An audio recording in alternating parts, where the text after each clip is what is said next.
নমস্কার বন্ধুরা, আমি পলাশ। মায়ের হেসেলের পক্ষ থেকে আপনাদের সকলকে জানাই স্বাগত। আজ চলে এসেছি সোনারপুরে। সোনারপুরের একটি বিশেষ ঘটনা বর্তমান পরিস্থিতিতে আমরা সকলেই জানি সোশ্যাল মিডিয়ার মাধ্যমে। তো আমি আজকে যাব হৃদিকা দাসের বাড়ি। তো চলুন বন্ধুরা, আমরা বাড়িতে পৌঁছে আপনাদের সাথে কথা বলছি। নমস্কার বন্ধুরা, আজকে আমি এসেছি সোনারপুরে রূপনগর এলাকায় হৃদিকার বাড়ি। হৃদিকার নামটার সাথে আশা করি আপনারা সকলেই পরিচিত। বর্তমানে হৃদিকা একটি ছোট্ট মেয়ে, ছোট্ট বাচ্চা মেয়ে, 8 মাস বয়স।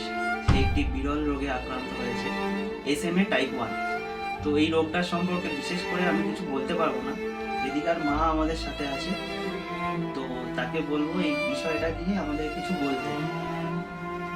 নমস্কার, আমি হৈমন্তী দাস। আমি বাড়ি সোনারপুর রূপনগর। তো আমার মেয়ে হৃদিকা দাস, ওকে এখন হয়তো অনেকেই চেনেন। তো এক বিরল মারণ ব্যাধিতে আক্রান্ত, যার নাম spinal muscular atrophy, SMA type 1। তো ওর এখন এই 9 পেরিয়ে 10 হতে যাচ্ছে। ও উঠে বসতে পারে না, ঘাড় শক্ত হয়নি, উল্টাতে পারে না। যত দিন যাচ্ছে ওর শরীরের মাসেলগুলো উইক হতে থাকছে, ইমিউনিটি পাওয়ার কমতে থাকছে, এই খাবার গিলতে সমস্যা, শ্বাসনালীতে বেড়ে যাচ্ছে, টিউবে করে খাওয়াতে হচ্ছে। তো এই সমস্ত কারণের জন্য ডাক্তারবাবুরা জানিয়েছেন যে যত দিন যাবে শরীরের অবনতি ঘটবে। তো তার জন্য ওর একটা ভ্যাকসিনের প্রয়োজন। তো সেই ভ্যাকসিনটার নাম জলজেস্ম, যেটা ওর 1.5 বছর বয়সের মধ্যে দিতে হবে। তো সেই জলজেস্ম ভ্যাকসিনটার মূল্যই অনেকটা 16 কোটি টাকা।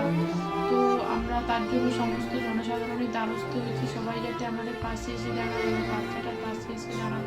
তাই সকলের কাছে হাত জোর করে অনুরোধ করবো, সবাই প্লিজ বাচ্চাটার পাশে এসে দাঁড়ান, যাতে ও আর 5টা মাসের মধ্যে এই পৃথিবীর বুকে ঘুরে বেড়াতে পারে আর সুস্থ স্বাভাবিক জীবন কাটাতে পারে।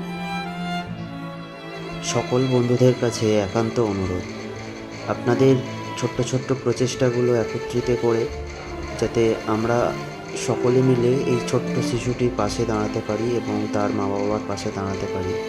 ছোট্ট শিশুটি যাতে আবার হাসি খুশি জীবনে ফিরে আসতে পারে এবং সুস্থ ও স্বাভাবিকভাবে খেলাধুলা আরম্ভ করতে পারে।